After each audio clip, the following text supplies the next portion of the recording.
Hello everyone, welcome to success classes. I am Gaurav Soin. आप सभी के सामने आज एक इंपॉर्टेंट वीडियो के साथ मैं हाजिर हूँ। And this important video is based on dispersion. And dispersion is a very important topic from the subject statistics, and this is important for those who are preparing for PhD or MPhil entrance exam, and also for those who are a candidate of NetJRF in the subject commerce. So before moving ahead, I would like you all to subscribe my YouTube channel Success Classes and hit the bell icon for latest updates. You can also visit our website, that is researchphd.in, and in this website we are going to upload daily quizzes which will help you in assessing your performance, and you will get regular PhD admission notifications as well. And you can also follow us on Facebook and Telegram. The link of website, Facebook page and Telegram is given in the description box. सबसे पहले dispersion होता क्या है ये पता हमको होना चाहिए। हम सब जानते हैं कि रिसर्च में स्टैटिस्टिक्स का बहुत इंपॉर्टेंट रोल होता है। It helps us in data collection and data analysis as well. So whenever we are collecting data, जब भी हम डाटा कलेक्ट कर रहे होते हैं तो हम सैम्पल्स यूज़ करते हैं, या कई बार ऐसा होता है डाटा कलेक्ट करते वक्त जो ट्रू वैल्यू होती है पॉपुलेशन की वो रिप्रेजेंट नहीं कर पाती।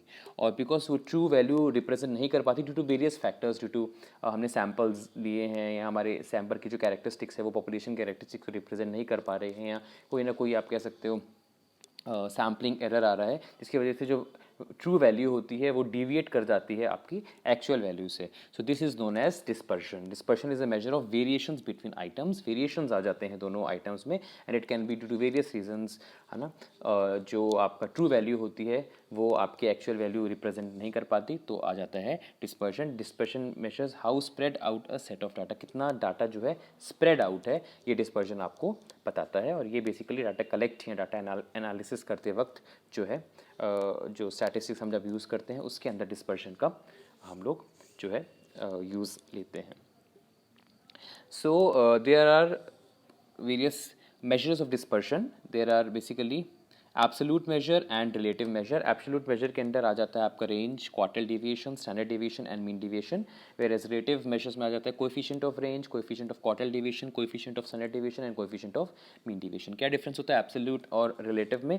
जैसे कि हम अगर बात करें, यहाँ पे हम जानना चाहते हैं कि कितने मार्क्स आए हैं किसी के, तो हमने बोला 365 मार्क्स आए हैं किसी स्टूडेंट के आउट ऑफ आप 500 कह सकते हो, या ऐसे करते करते जो है अलग अलग आपको डाटा दिए हुए हैं। अब उस डाटा को, जो आपको डाटा दिए हुए हैं, that is known as absolute major.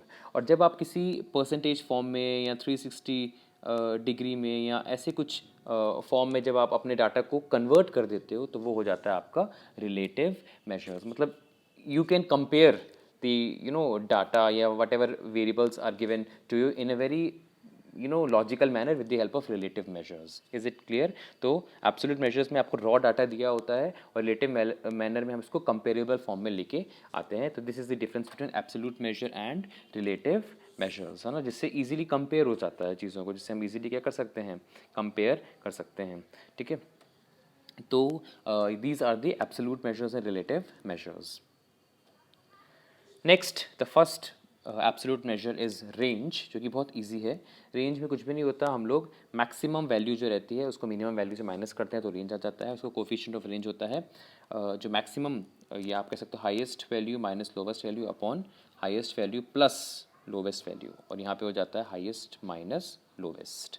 तो दिस इज़ द रेंज, और range is not that much you can से सक्सेसफुल बिकॉज ये एक्सट्रीम वैल्यूज़ को सिर्फ इनकॉर्पोरेट करता है। उन्हें हाईएस्ट एंड लोएस्ट हम लेंगे, बीच में जो वेरिएबल्स हैं, जो डाटा है, उसको हम इंक्लूड नहीं करेंगे, जिसकी वजह से जो इसका जो आंसर होता है it is not that much reliable. इसकी ये लिमिटेशन होती है कि ये बहुत एक्सट्रीम वैल्यूज़ को लेता है, सिर्फ उसके बीच के जो वेरिएबल्स होते हैं, जिसकी वजह से शायद जो हमारा डाटा है, वो जो हमारा रिजल्ट है वो बदल सकता है ना, वो इनकॉर्पोरेट नहीं करता है। और हम डिस्पर्जन में पढ़ी यही चीज़ रहे हैं कि हमारा जो डाटा है वो ट्रू वैल्यू रिप्रेजेंट करे, जो ट्रू वैल्यू है वो रिप्रेजेंट करे एक्चुअल वैल्यू में, है ना। मतलब actual value should be equal to true value, और ये जब नहीं रिप्रेजेंट कर पाता ड्यू टू वेरियस रीजंस, तो उस केस में डिस्पर्जन आ जाता है।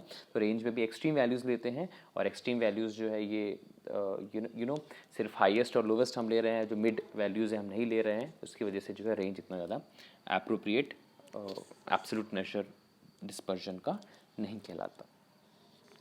Next is quartile deviation. Quartile deviation जो है वो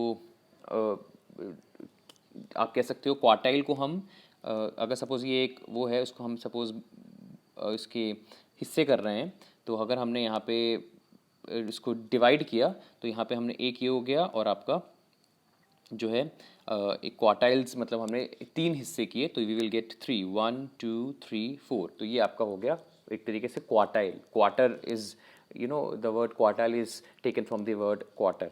तो क्वार्टाइल डिविएशंस क्या होते हैं? क्वार्टाइल डिविएशंस में क्या होता है कि अपर क्वार्टाइल और हम लोअर क्वार्टाइल जो है वो लेते हैं। और इसमें क्या होता है क्वार्टाइल डिविएशन में, इसे क्वार्टाइल डिविएशन को सबसे पहली चीज़ तो इंटर क्वार्टाइल रेंज भी बोला जाता है। और इसके अंदर जो फॉर्मूला होता है इंटर क्वार्टाइल रेंज का, that is Q3 minus Q1, है ना। तो यहाँ पे हमने जो है इनके 4 हिस्से किए हैं। तो ये हो गया आपका सपोज Q1, मैं रिप्रेजेंट कर रहा हूँ ये Q2 और ये हो गया आपका Q3, ऐसे किया। और ये जो 1 2 3 4 ये 4 पार्ट्स में जो है आपका क्वार्टर डिवाइड हो गया। तो इंटर क्वार्टाइल रेंज भी बोलते हैं क्वार्टाइल डिविएशन को। और यहाँ पे हम अपर क्वार्टाइल जिसे Q3 भी कहते हैं और लोअर क्वार्टाइल जिसे Q1 भी कहते हैं, इसको हम लेते हैं और इसकी मदद से हम इंटर क्वार्टाइल डिविएशन, जो कि क्वार्टाइल डिविएशन का ही नाम है, हम कैलकुलेट करते हैं। और यहाँ पे सेमी क्वार्टाइल डिवीजन भी आ जाता है, Q3 minus Q1 divide by 2। Statistics में पिछली बार डिस्पर्जन के बहुत सारे क्वेश्चंस आए थे, तो ये वीडियो आपके लिए बहुत इंपॉर्टेंट है। और कोएफिशिएंट ऑफ क्वार्टाइल डिवीजन कैसे आता है? Q3 minus Q1 upon Q3 plus Q1।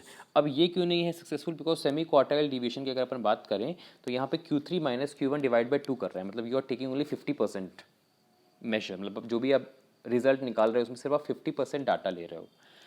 तो वो तो बट नेचुरल पॉपुलेशन को, एंटायर पॉपुलेशन को रिप्रेजेंट नहीं कर पाया। अगर मैं इस फॉर्मूले के कॉन्टेक्स्ट में आपको मैं बोल रहा हूँ, सेमी क्वार्टाइल डिविएशन में Q3 minus Q1 divide by हम 2 लेते हैं।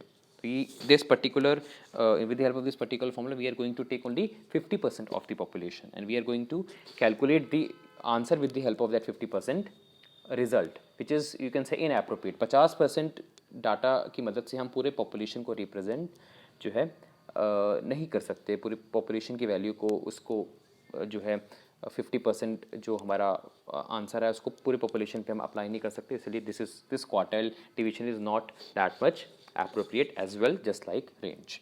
उसके बाद फिर हम आगे बढ़े, फिर आया आपका मीन डेविएशन। मीन डेविएशन में क्या होता है, हम डेविएशंस कैलकुलेट करते हैं with the help of measures of central tendency, that is mean, median और मोड। और इसमें हम नेगेटिव साइंस को इग्नोर कर देते हैं, ठीक है। अनग्रुप डाटा, ग्रुप डाटा क्या फॉर्मूला यहाँ पे दिया हुआ है मीन डिवीजन का। Mean division from mean, mean division from median, mean division from mode भी होता है।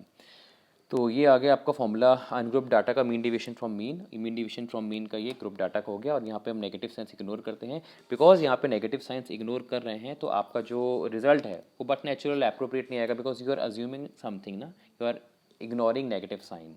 तो यहाँ पे फिर यहाँ पे भी इसकी भी कुछ ना कुछ कमी आने लगे। रेंज में कमी क्या है? रेंज में कमी ये है कि एक्सट्रीम वैल्यूज़ में ले रहा है। क्वार्टाइल डिवीजन में क्या है कि 50% डाटा की वजह से पूरे पॉपुलेशन की वैल्यू वो रिप्रेजेंट कर रहा है। और मीन डिवीजन में क्या हुआ कि नेगेटिव साइंस इग्नोर कर रहा है, और जो कि is not an appropriate assumption, right. तो यहाँ पे भी जो है डिविएशंस आ गए। फिर कार्ल पियर्सन जी आए, उन्होंने स्टैंडर्ड डिविएशन का जो है कॉन्सेप्ट लेके आए। और स्टैंडर्ड डिविएशन क्या होता है? It is calculated as the square root of average of square deviations taken from the actual mean. ये फॉर्मूला आपको दिया हुआ है इसको रूट मीन स्क्वायर डिवीजन भी बोला जाता है। The square of standard division is S2 which is called variance. जब हम स्टैंडर्ड डिवीजन का, ये ग्रीक वर्ड होता है, इसको जब हम स्क्वायर कर देते हैं, ये स्टैंडर्ड डिवीजन का है सिंबल, और जब स्क्वायर करते हैं तो आ जाता है आपका वेरिएंस। और ये फॉर्मूला है स्टैंडर्ड डिवीजन अगर आप सैम्पल से निकालते हो, और ये फॉर्मूला है स्टैंडर्ड डिवीजन अगर आप पॉपुलेशन से निकालते हो। और इसका जो डेफिनेशन है यही इसके फॉर्मूले से डिराइव हुई है। So this is the formula for sample and this is the formula for population. तो ये आप देख सकते हो। इसके बाद आगे आ जाते हैं हम, अगर हम कोएफिशिएंट ऑफ स्टैंडर्ड डिवीजन निकालना चाहते हैं तो कोएफिशिएंट ऑफ स्टैंडर्ड डिवीजन में स्टैंडर्ड डिवीजन अपॉन मीन इसका फॉर्मूला होता है। छोटे छोटे क्वेश्चंस आते हैं एग्जाम में, पीएचडी में भी बहुत आते हैं, और साथ ही साथ आपके नेट जेआरएफ में भी आजकल खूब आ रहे हैं, न्यूमेरिकल पार्ट पे फोकस किया जा रहा है। इसकी कुछ लिमिटेशंस भी होती हैं, जैसे कि अगर मैं बात करूं स्टैंडर्ड डिवीजन जो है ये सिर्फ और सिर्फ हम मीन की मदद से, मतलब मेजर्स तो सेंट्रल टेंडेंसी में हम सिर्फ और सिर्फ मीन को लेते हैं, हम मीडियन और मोड को नहीं लेते हैं। तो ये एक लिमिटेशन हो जाती है कि you are taking only a single central tendency, सिर्फ एक सेंट्रल टेंडेंसी की मदद से आप स्टैंडर्ड डिवीजन निकाल रहे हो, तो ये एक उसका लिमिटेशन हो गया। क्वालिटेटिव जो डाटा होते हैं इसको ये इग्नोर करता है, सिर्फ क्वान्टिटेटिव डाटा हो लेता है, इसलिए ये इसका सेकेंड लिमिटेशन हो गया। और थर्ड हो गया it is a bit difficult to calculate. So these are the three limitations, क्योंकि हर एक अच्छाई के साथ हर एक कुछ ना कुछ limitations भी आती हैं, तो ये हो गई standard deviation की limitations, but standard deviation is far more useful or used in calculating the measure of dispersion।